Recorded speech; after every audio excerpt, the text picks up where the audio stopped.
Hey, good morning, everybody. It's Dr. Nelson here to Advocate Wellness. What I want to start with today is talking about how your neck and shoulders and stress are all related together. So many times when I'm working on people, they're like, oh, I carry my stress right here. You might be able to relate. And I think a lot of people do, because the vast majority of people do carry their stress right up here in their shoulders. And so I wanted to explain a little bit about why that is, a little bit about how it affects you, and a little bit about what I can do for you in order to decrease the stress on your life.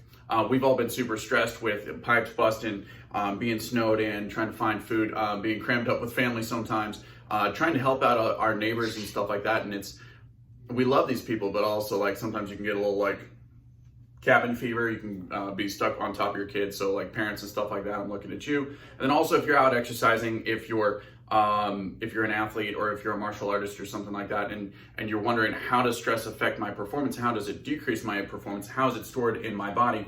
Well, here might be a couple of the answers for you. So here's a little video I wanted to make for you. So the first thing that I want to start with is, I want to start with the idea of the sympathetic versus the parasympathetic nervous system. So these two are in balance. There's kind of like a range between the two of them. And these are what's known as your your sympathetic nervous system is known as your fight, flight, freeze, or fawn system. Those are all responses that you can have depending on how you respond to stress. All right. The parasympathetic is your rest, digest, and congest. So you can't read this too well over here. So this includes blood flow, digestion, resting, healing. These things are always in balance depending on how much stress is going on in your life. And so that's where we need to start. What we see here on this drawing here is that these are what are called sympathetic ganglia, nerve bundles that connect and control the nerves of the fight, flight, freeze, or fawn system. All right, so you find one right here, right where the base of your neck meets your upper back. You have the superior cervical ganglion right here. This is the stellate right here, superior cervical, and then your internal carotid right there. And this one helps regulate blood pressure, among other things. The superior cervical runs drainage and like how dry, how much spit you produce and stuff like that. In sinuses, how open they are, all of those sorts of things in your face and your neck. Your stellate runs just a whole host of different things. This is obviously not an exhaustive list. But when you have stress on these areas, remember, when you have something going on in the spine, it's very simple. You have a joint or a bone component, you have a nerve component, you have a muscle component. So say you have a subluxation, you've got pain, discomfort, maybe some restriction going on there that you might be experiencing. It might be hiding, you might not be able to tell just because there's so many other stressful things going on in your life. As a result, there's inflammation. Inflammation agitates the nerve. Inflammation literally means to set on fire. So think of things as just being hot, agitated, uncomfortable, running faster than they should, that sort of thing. That's what you see with acute inflammation, things that have been going on for about up to about 2 weeks. After that, it moves into chronic inflammation, which is a different beast. But you have this inflammation, you have now increased susceptibility of the nerve. And then when you're dealing with autonomic stuff, this fight, flight, freeze, or fawn system, you're going to end up noticing changes in your head and your neck. You might be more susceptible to allergies. You might notice differences with your eyesight, with your stress level, with your eye movements, with your neck muscles just acting differently. Remember, in a state of stress, your body wants to go into a fighting position. It wants to go into a I'm ready for anything sort of position, which doesn't look like good posture. It looks like neck forward, chin down, shoulders rolled forward, and arms flexed. This is a fighting position. Your body's trying to get you ready for a fight. Thankfully, in the 21st century, we don't have to do a whole lot of fighting when we're in a stressed out situation. So your body still doesn't know that yet. It still hasn't adapted to those sorts of things. So it still puts you in that position. You end up with your neck craned forward, your shoulders rolled forward, and all of this stress and tension that goes down your back, down your neck, and all of this, and starts affecting your fight or flight system. It ends up winding you up. It makes you more susceptible to pain and all sorts of things like that. So that's the problem here. Oh, and it goes further than that, sorry. But this is obviously not exhaustive, like I said. There's so much that happens in the body. I can't take time to explain it all in one video. your brainstem actually, here, let me draw a little dashed line here.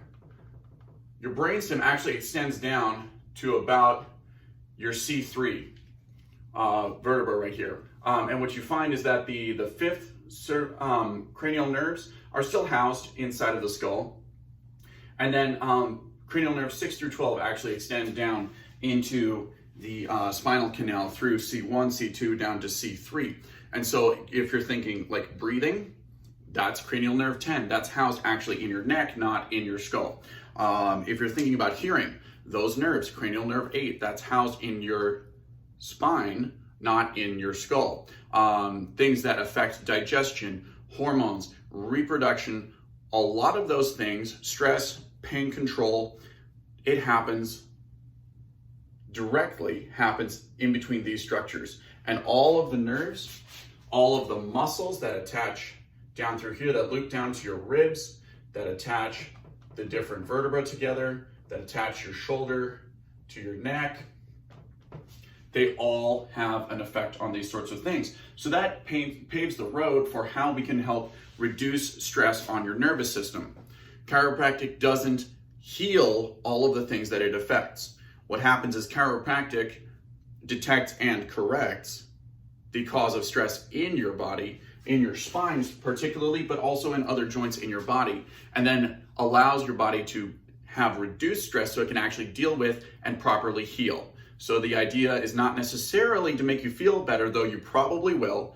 The pain reduction levels that we see here at Advocate Wellness are ridiculous. Check out our reviews if you want to see just how crazy that relief can be. But the idea is not necessarily feeling better, but healing and functioning better. And when you do, the feeling follows. Pain is just a chemical event. And so when we restore function, we restore healing, then your body can get back to work operating like it should at its maximum potential. So that's what we're about. I hope this helps a lot. The things that we do for a joint that is inflamed, that's not moving correctly, that's, as we would say, subluxated, is we give a gentle adjustment after a thorough analysis of your body to see like what's needed most. After that, I offer myofascial therapy, which I do myself. The idea here is that, remember we said it's a 3-part problem for your spine: joint problem, muscle problem, nerve problem. I can't adjust or stretch the nerves very directly. There are some nerve flossing exercises people can do if they're needed, but I adjust for the spine or the joint problem. And then I do the myofascial therapy for the muscle part of the problem to reduce the tightness, to work out the fascia, which is kind of the envelope around it. It's like spider web. It's super, super strong, very thin. If you've ever seen like that kind of blue filmy stuff on top of the meat, that's fascia. And it's incredibly strong. And so it needs a fair amount of force to be able to be worked out appropriately.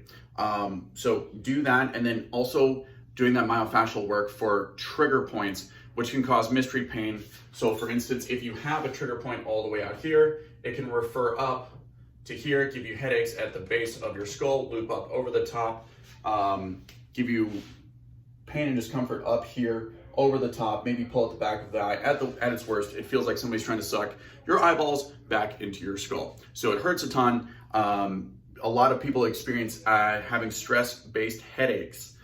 So at the end of their workday, they have headaches like this. These are something that we can work on very, very effectively. If you don't know, we have a $99 new patient special going on. So come in and see me. It's just $99 for your exam, your first visit, and that time. Yes, it's more than some of the other chiropractors around me. I take a more in-depth view of what's going on with your body, and then I spend almost an entire hour with you, making sure that I understand what you want from care, and that I'm able to see which parts of my care are the best fit for you. And if I'm not a good fit, getting a chance to refer you out to somebody who would be the best fit for you. I don't believe in cookie cutter care. I don't believe in one size fits all. You come here, it's completely custom care. So if you want that, the value's here, the results are here, come get you some. I'm Dr. Nelson here at Advocate Wellness. You can call or text anytime, 817-308-4837. You can book online at keller-chiro.com. I'm here for you guys. Also, if you've been affected by the blizzard and you're still out of power, water, or something like that, please make sure to reach out to me. You can comment on any of these posts. call or text me directly on my cell phone, or email me at advocatewellnesstx@gmail.com. Advocatewellnesstx, like the great state, @gmail.com. Guys, thank you so much. I hope this video has been helpful, and then I'll post it on YouTube and on Facebook both.